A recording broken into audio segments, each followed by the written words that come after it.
DC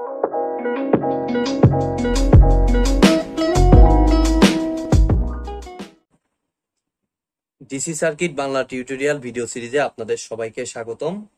আজকে নতুন topic RLC circuit, এবং সেটা ডিসির জন্য, শুধুমাত্র ডিসির জন্য আমরা আরএলসি সার্কিট সম্পর্কে আলোচনা করব প্রথমত, পরে এসির জন্য আরএলসি সার্কিটের আচরণ ওগুলো আমরা এসি সার্কিটের ক্ষেত্রে আমরা দেখব। এসি সার্কিট আলাদা একটা প্লেলিস্ট করা থাকবে, সেখানে আলোচনা করব। তো যদি শিখতে চান অবশ্যই ভিডিওটি স্কিপ না করে, জিনিসটা যদি ভালো মতো ক্লিয়ার হতে চান স্কিপ না করে সম্পূর্ণটা দেখবেন, তাহলে দেখবেন কোনো সমস্যা থাকবে না, কোনো কিছু সম্পর্কে কনফিউশন না রাখাটাই ভালো আমার মতে। তো ডিসি সার্কিটের ক্ষেত্রে আরএলসি বলতে অ্যাকচুয়ালি কি বোঝায় এটা প্রথমে আমি বলে দিই। আর বলতে, এটা যদিও আপনারা জানেন, আর বলতে আমাদের সিম্পলি রেজিস্টর। রেজিস্টর ডিসিতে কিরকম আচরণ করে সেগুলো তো আমরা দেখলাম, অনেক কিছু বললাম, থেভেনিন, নর্টন, নোড মেশ, যেটাই বলেন, অনেক কিছু করছি।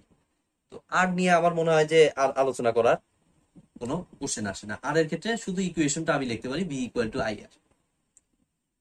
ঠিক আছে, ওহমস ল। তো এলটা কি জিনিস? এল বলতে অ্যাকচুয়ালি আমাদের বোঝায় হচ্ছে ইন্ডাক্টর। ঠিক আছে, ইন্ডাক্টরটা আসছে মেইনলি ওই যে ফ্যারাডের ইলেকট্রোম্যাগনেটিক ল, ওখান থেকেই মেইনলি ইন্ডাক্টর কথাটা আসছে, কুণ্ডলীর মতো অনেকটা। তো এটা হচ্ছে মেইনলি ইন্ডাক্টর, এবং ইন্ডাক্টরকে মেইনলি প্রকাশ করে এল দ্বারা। ঠিক আছে, আরএলসি সার্কিটের ভিতরে এলটা হচ্ছে মেইনলি আমাদের ইন্ডাক্টর। ঠিক আছে, আর আরেকটা জিনিস হচ্ছে ক্যাপাসিটর। ক্যাপাসিটরকে মেইনলি প্রকাশ করে সি দ্বারা। ঠিক আছে, তো আমি যেহেতু আজকে বেসিকটা নিয়ে আলোচনা করতে চাচ্ছি, আমি অন্তত এইটুকু আপনাদের কাছে এক্সপেক্ট করতেছি যে আপনাদের হয়তো এইচএসসি বেসিকটুকু আছে, যে এটার ক্ষেত্রে ইকুয়েশনটা কি হয়। এল এর ক্ষেত্রে আমাদের ইলেকট্রোম্যাগনেটিক ল থেকে যে ইকুয়েশনটা আসে সেটা অ্যাকচুয়ালি আমাদের কি হয় এল এর জন্য, আমরা মনে হয় জানি এটা, যে V equal to L into DI by DT. এটা আমি সরাসরি এইচএসসির বেসিক ল থেকে আমি এটা লিখলাম। ঠিক আছে, এবং কারেন্ট ক্যাপাসিটরের ক্ষেত্রে current I is equal to C into DV divided by DT. এইটুকু আপনাদের অ্যাকচুয়ালি ক্লিয়ার আছে আশা করা যায়। এইচএসসি যদি সমস্যা থেকে থাকে, এইচএসসির ইয়েটা আরেকবার একটু চেক করে আসুন, দেখবেন যে এই ফর্মুলা গুলো আছে, কোনো অসুবিধা নেই। I equal to C d v by d t, আর V equal to L d i by d t, আর V equal to I R তো সবাই পারে। ঠিক আছে, তো এই হচ্ছে আমাদের আর এল সি। এখন আসেন ডিসি সার্কিটে এরা কিরকম আচরণ করবে। আমাদের আর নিয়ে নিশ্চয়ই আলোচনা করতে হবে না, আমি আরটাকে টোটালি মুছে দিলাম, ইরেজ করে দিলাম, আর আমাদের লাগবে না। আমরা দেখি এল এর ক্ষেত্রে কি ঘটনা ঘটে। ঠিক আছে, তো এল এর জন্য আমাদের দেখেন, এখানে আমি একটা সিম্পলি একটা ভোল্টেজ সোর্স দিচ্ছি। আমরা যেহেতু এলটা ডিসিতে কেমন আচরণ করে সেটা দেখতেছি, তো তার জন্য দেখেন এখানে সিম্পলি একটা একটা রেজিস্টর দেই, সমস্যা নেই, আর একটা ইন্ডাক্টর দিলাম, ইন্ডাক্টর এল। আমরা এল এর আচরণটা দেখতে চাচ্ছি। তো এটা যদি এল হয়, এটার একটা হচ্ছে ভোল্টেজের ফর্মুলা আমাদের অ্যাকচুয়ালি কি, V equal to L into DI divided by DT. ঠিক আছে, এখন আসেন এখানে যে ভোল্টেজ সোর্সটা, সেটা অ্যাকচুয়ালি কি ডিসি। ডিসি মানে কি, সেটার ভোল্টেজের কোনো চেঞ্জ হবে? ডিসি বলতে কিন্তু ভোল্টেজের অ্যাকচুয়ালি কোনো চেঞ্জ নাই, অর্থাৎ ভোল্টেজটা হবে কনস্ট্যান্ট। যদি ভোল্টেজ কনস্ট্যান্ট হয়, আমাদের কারেন্টও অবশ্যই কি হবে, ভোল্টেজ সোর্স থেকে কি বলা যায়, যে কনস্ট্যান্ট ভোল্টেজ সোর্স থেকে অবশ্যই কনস্ট্যান্ট কারেন্টই পাওয়া যাবে। দ্যাট মিনস আলটিমেটলি আমি আই এর ভ্যালুটাকে আমি কি বলতে পারতেছি, আই কে একটা কনস্ট্যান্ট বলতে পারতেছি না। এখানে যে আইটা আছে, D by DT into I, এই আইটাকে সিম্পলি একটা কি বলতে পারতেছি, কনস্ট্যান্ট বলতে পারতেছি এই আইটাকে। আর আমরা কি জানি যে কোন একটা কনস্ট্যান্টকে সময় সাপেক্ষে ডিফারেন্সিয়েশন, কোনো কিছু সাপেক্ষে ডিফারেন্সিয়েশন করলে অ্যাকচুয়ালি রেজাল্টটা কি হয়, জিরো আসে।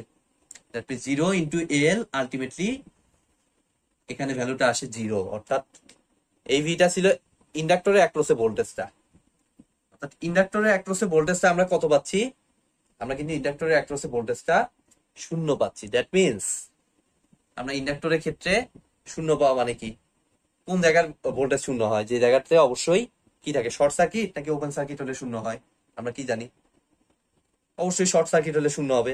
শর্ট সার্কিট মানে ওখানে কোনো ভোল্টেজ নাই আলটিমেটলি। ঠিক আছে, সেই কারণে আর কি ইন্ডাক্টরকে ডিসিতে রিপ্রেজেন্ট করতে হয় হলো একটা রেজিস্টর, তো যা আছে তাই, আর ইন্ডাক্টরের জায়গাটা সিম্পলি আমি দেখেন তার দ্বারা শর্ট করে দিলাম।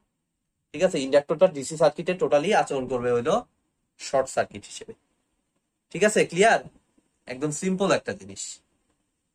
এটা কিন্তু পরবর্তীতে আমাদের সরাসরি ম্যাথে অ্যাপ্লাই করতে হবে। ইন্ডাক্টরের ক্ষেত্রে এটা শর্ট সার্কিট হিসেবে কাজ করবে। এবং ইন্ডাক্টরের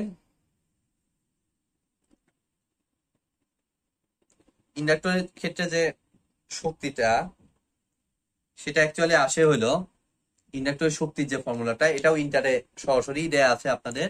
এই ফর্মুলাটাও আমি সরাসরি লিখতেছি, এটা কিন্তু আমাদের অ্যাপ্লাই করতে হবে। হাফ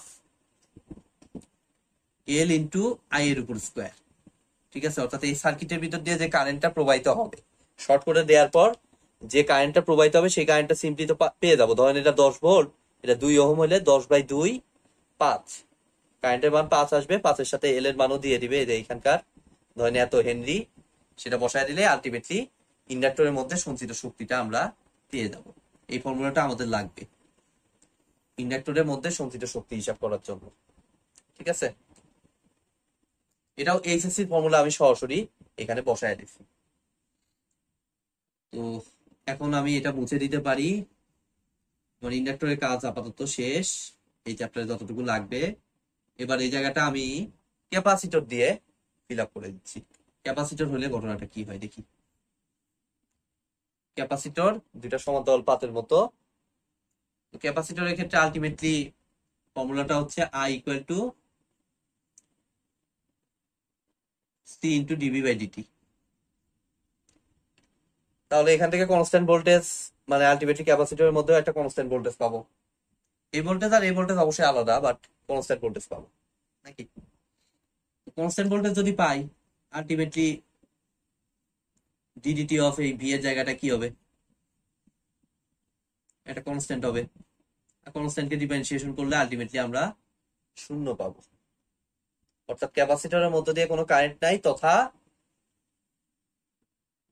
কারেন্ট না থাকা মানে কি, ভোল্টেজ না থাকা মানে শর্ট সার্কিট, আর একটা ব্রাঞ্চে কারেন্ট না থাকা মানে অ্যাকচুয়ালি সিম্পলি কি হবে, এই জায়গাটুকু রেজিস্টর, ভোল্টেজ সোর্স, কারেন্ট পাবো না কখন, যখন জায়গাটা খোলা থাকবে।